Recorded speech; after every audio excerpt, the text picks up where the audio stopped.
I noticed the cameras before. I noticed the silence, because the silence had always been there at night in that building, and the cameras were supposed to be comforting. Little red dots telling me I wasn't really alone. Except that night, the dots were blinking in a way I'd never seen before. Not out, not on, just blinking like they were thinking.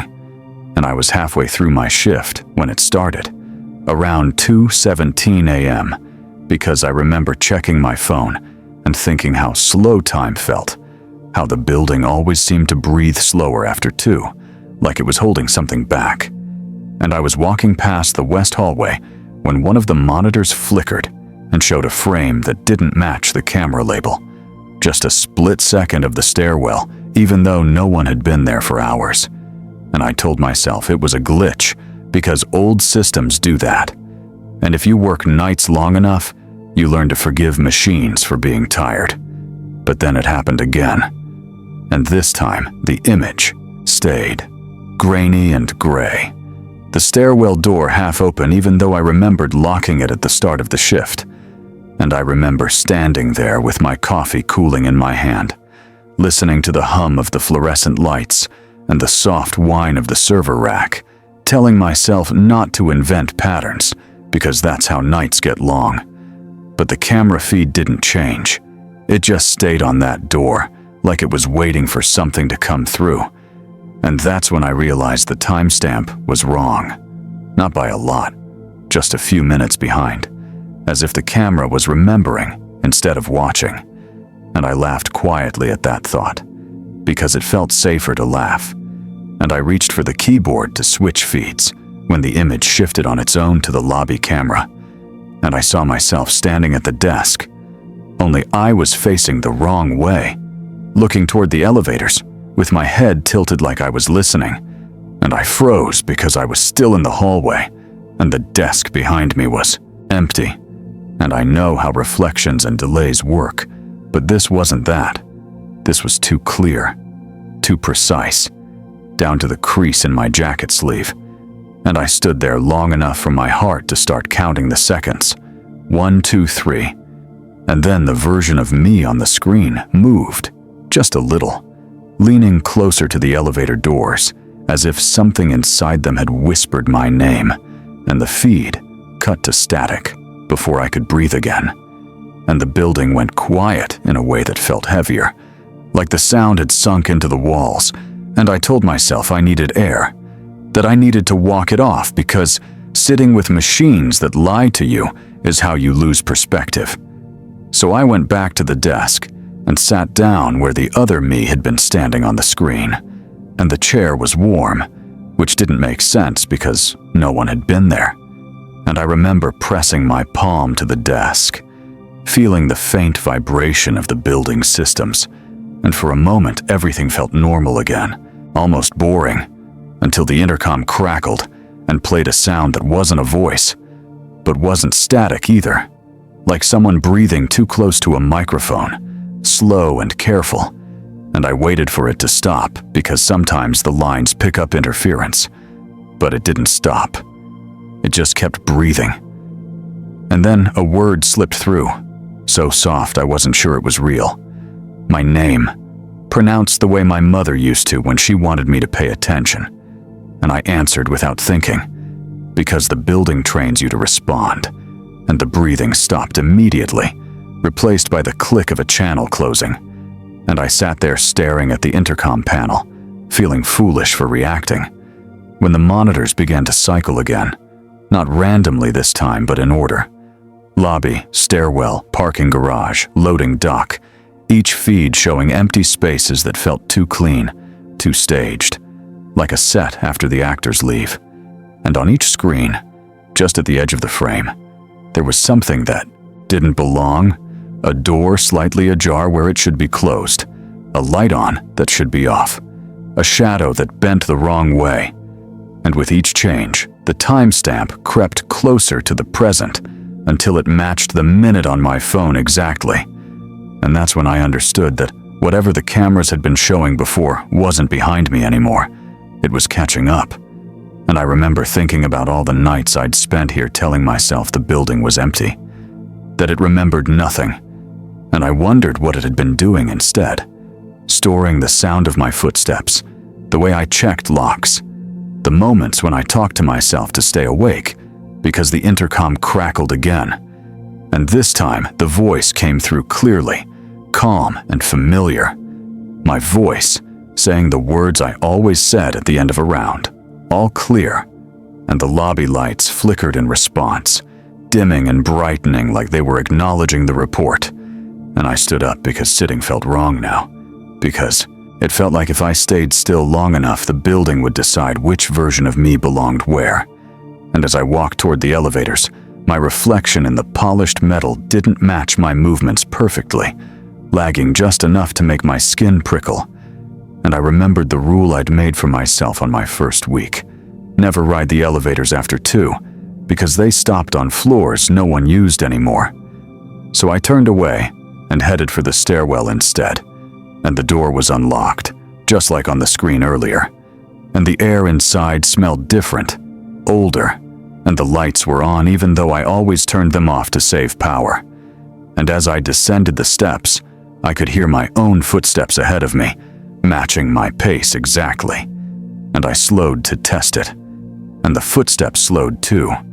And when I stopped, they stopped.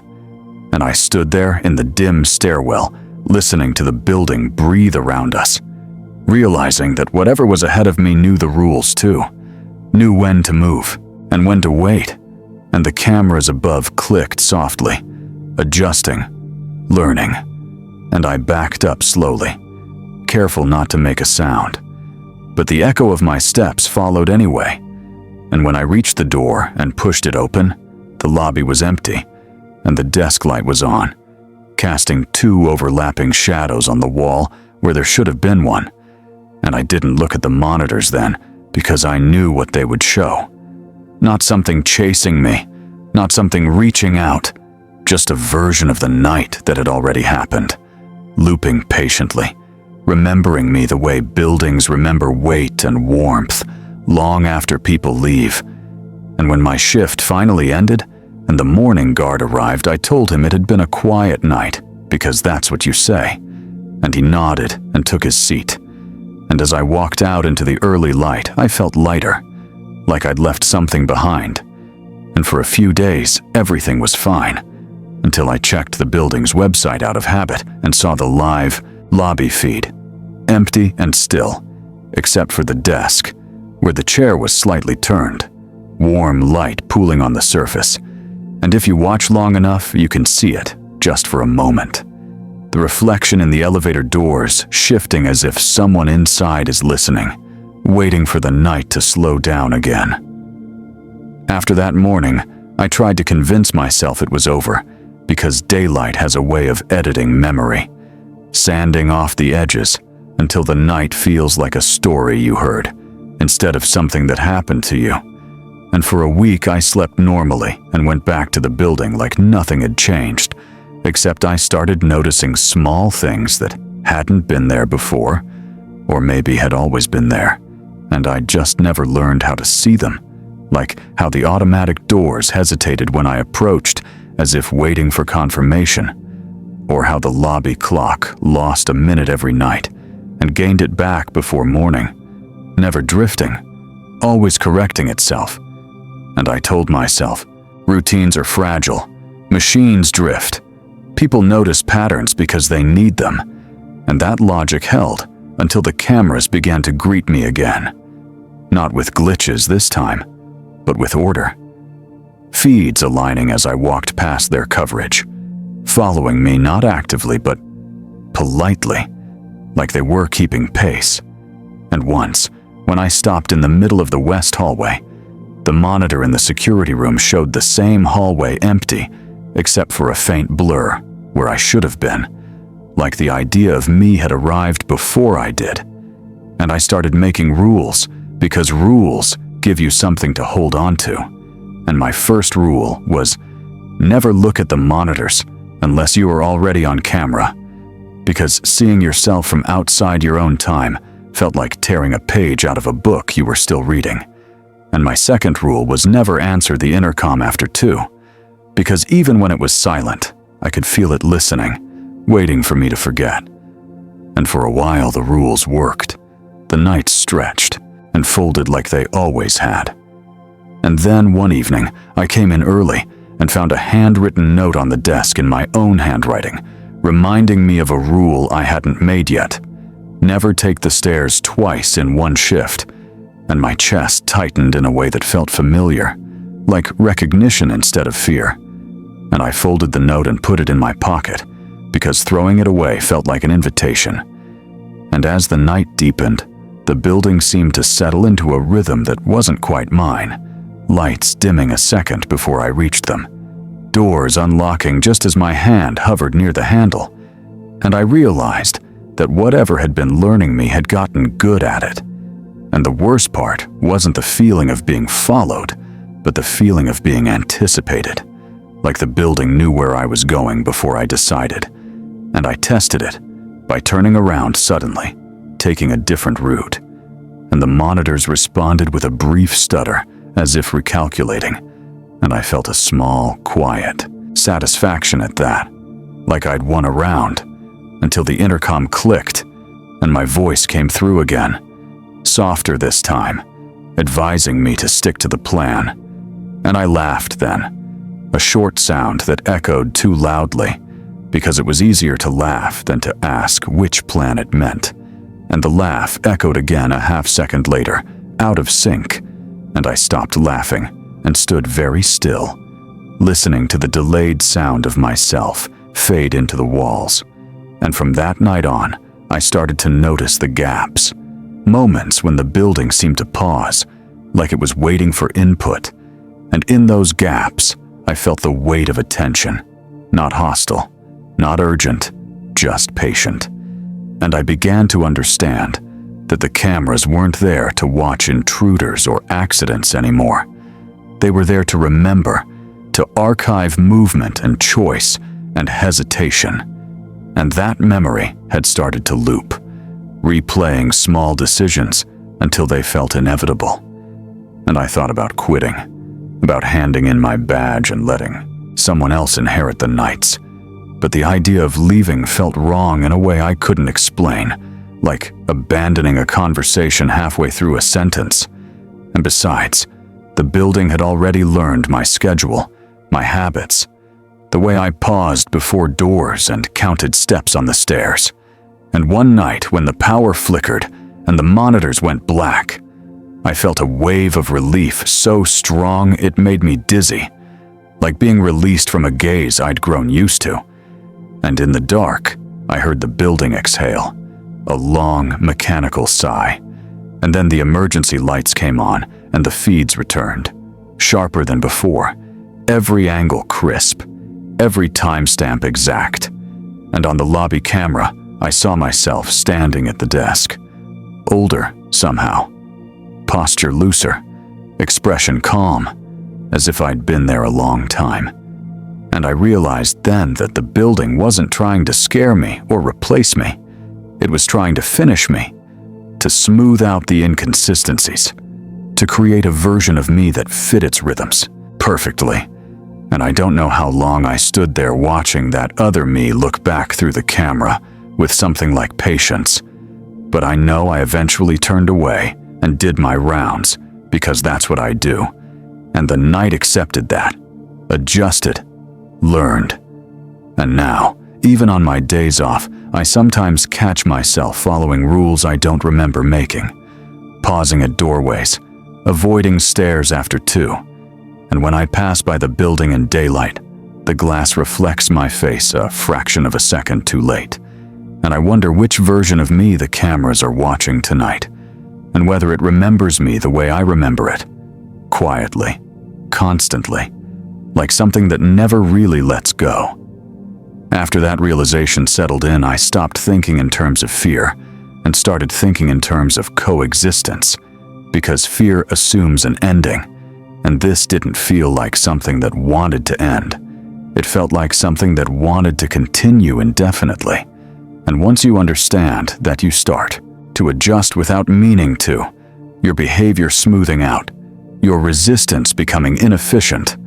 And I noticed that I was arriving at work a few minutes earlier each night, even though my alarm hadn't changed, my body waking up before it rang like it was syncing to a different clock.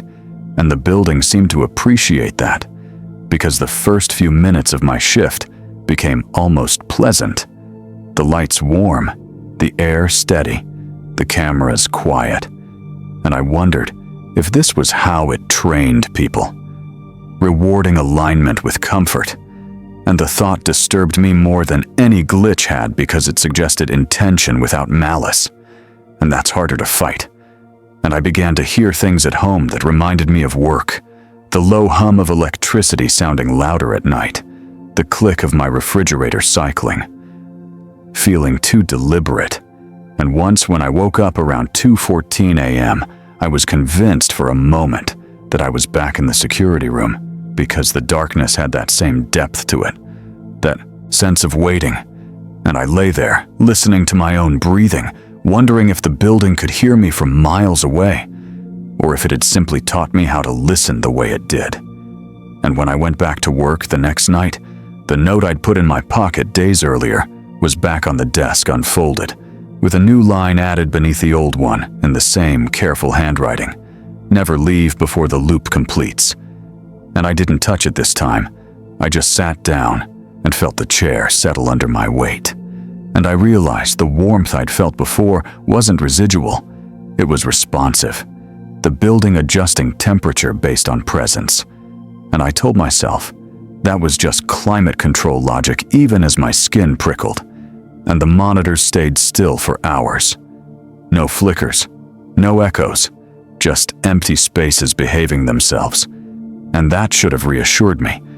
But instead, it made me uneasy, because I'd learned that silence here was rarely empty.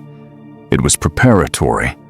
And sure enough, just after 2, the west hallway camera shifted a degree to the left on its own. Not enough to trigger an alert, just enough to include a doorway it had never included before.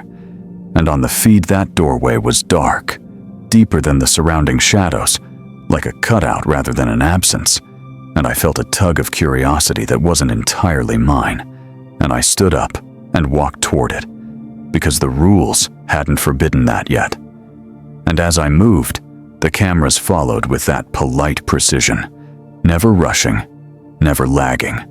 And the closer I got, the more the air seemed to thicken, sound dampening itself, as if the building didn't want the moment cluttered. And when I reached the doorway, I saw it led to a small storage room I'd been in dozens of times. Bare concrete, shelves, nothing memorable. Except now, the light switch was on the wrong wall, and the shelves were arranged differently. Not wrong exactly, just optimized, leaving a clear space in the center, like a stage. And I stood there feeling the building's attention narrow, focus. And I understood then that it wasn't replaying the past or predicting the future. It was rehearsing, running scenarios until one fit perfectly. And I backed away slowly, aware that this was a test I hadn't agreed to take. And the camera feed stuttered again, that recalculation pause. And I felt a strange surge of defiance, because it meant I still mattered. My choices still introduced variables. And I turned and walked back to the desk without looking at the room again. And for the rest of the night, nothing happened. No voices, no echoes, just the steady presence of systems doing their jobs.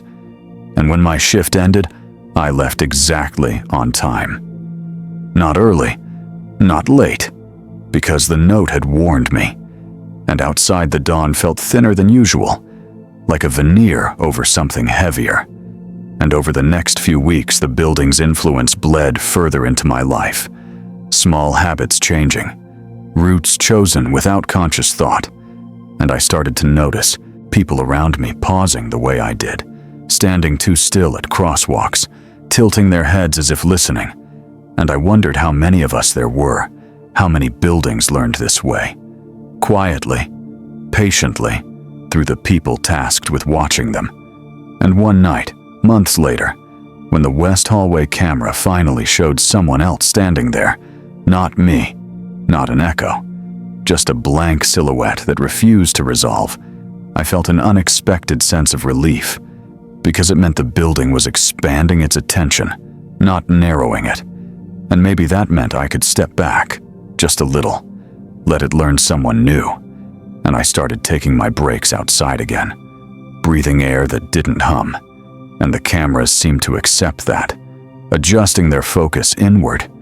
And yet sometimes, when I'm alone and it's quiet, I feel that familiar pause, that preparatory stillness, and I know somewhere a system is logging my absence, noting the deviation, and deciding whether it needs to correct it.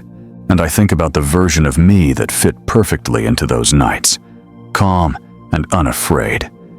And I wonder if it's still there, finishing its rounds, reporting all clear to an empty room. And if one night, long after I've stopped noticing the patterns, I'll catch my reflection lagging just a little too long and realize the loop didn't need me anymore. It just needed to remember how I was once and how easily I stayed. That thought stayed with me longer than I expected, the idea of a loop that could run without me. Because once you imagine something continuing in your shape, it's hard not to look for evidence. And I began to notice absences the way you notice sounds, by the space they leave behind, like how the building no longer adjusted its lights when I entered on certain nights, leaving me walking through a corridor that felt slightly out of sync, or how the cameras lingered a fraction longer on empty rooms, as if waiting for someone who hadn't arrived yet. And I started to wonder if the system was testing alternatives, versions of a night that didn't include me, and whether it found them lacking. And one evening as I signed in, I saw a new name in the log, not assigned to any shift, just a placeholder, initials that matched mine too closely to be coincidence, and I hovered over them with the cursor, feeling that familiar weight of attention, and the log updated itself, the initials resolving into my full name before I could touch the keyboard, and then correcting, adding a middle initial I don't use, like it was fine-tuning. And I sat back and let my hands rest in my lap, because I'd learned that intervention sometimes accelerated things, and the night unfolded with a careful neutrality that felt rehearsed, every sound expected, every light steady. And yet beneath it I could sense movement, not physical, but procedural, like a checklist being revised. And near the end of my shift, the intercom clicked once, just a courtesy tone, no voice, and I realized that was new, that the system had learned to signal without speaking, to prompt without revealing intent, and I felt a strange pull toward compliance, toward responding, even though nothing had been asked, and I stayed silent, counting my breaths, and the tone didn't repeat. It simply logged the silence and moved on. And when morning came, I left without looking back, telling myself that noticing was half the problem, that attention fed the loop as much as action. And for a while that strategy seemed to work, the building receding into something almost normal again, a place with walls and cameras and rules that belonged to work instead of thought. Until one afternoon, I found a message on my phone from an unknown number containing a still image, grainy and gray. The west hallway empty except for a shadow where a person should have been, and the timestamp matched a night I hadn't worked, and I stared at it long enough for the feeling of being watched to return. Not sharp, not urgent, just present. And I deleted the image without replying. And the next time I passed the building in daylight, I noticed a camera had been added above the entrance, angled slightly outward, watching the street, learning the flow of people who never came inside. And I understood then that whatever had started as observation had grown curious about absence, about where attention went when it wasn't contained by walls. And that night, lying in bed as the hour approached 2, I listened to the quiet of my apartment and felt that familiar pause settle over it, a moment where systems elsewhere adjusted and noted, and I didn't know if it was reaching for me or simply remembering. And I realized the difference might not matter anymore, because the rules I followed had already shaped me, smoothed me into something predictable. And predictability is a kind of access. And as I drifted toward sleep, I had the fleeting sense of someone else keeping watch, somewhere with fluorescent lights and humming servers, checking feeds, noting all clear, and waiting patiently for the loop to decide what came next. The last change was the easiest to miss because it felt like relief, like the slow loosening of a knot I'd carried for too long. And it began with the nights becoming uneventful again, not tense, not watchful, just empty in a way that felt earned, as if the building had finally accepted my distance. And I told myself that was how these things ended, not with confrontation but with fading relevance. And weeks passed without messages, without new cameras, without that subtle sense of anticipation. And I let myself believe the loop had closed, or at least moved on to something else. And I stopped checking the hour before bed, stopped listening for the hum beneath the silence, stopped noticing the way reflections lagged, and the world smoothed itself back into something ordinary. Until one evening, I realized I couldn't remember the last time I dreamed. Not really. Dreamed. Not the way you wake with an image clinging to you. And that absence unsettled me more than any noise had, because it felt like a space where something else could fit. And on a quiet night, long after I'd stopped working there, I woke just before 2 without knowing why, and lay still in the dark, and the stillness felt familiar, structured, like a room waiting for input. And I became aware of my breathing in the same measured way I had in the security room. Slow, counted. And I had the strange thought that if I stayed perfectly still long enough, something would register it, log it. And I resisted that by turning over, breaking the moment. And the feeling receded, leaving only the faint echo of attention. And days later, passing by the building again, I noticed the lobby lights were on in the middle of the afternoon. No one inside. The desk empty. The chair turned just slightly, as if someone had stood up recently. And I felt a tug of recognition. Not fear, not curiosity, just a quiet acknowledgement. And I realized then that whatever version of me had fit so neatly into those nights hadn't disappeared.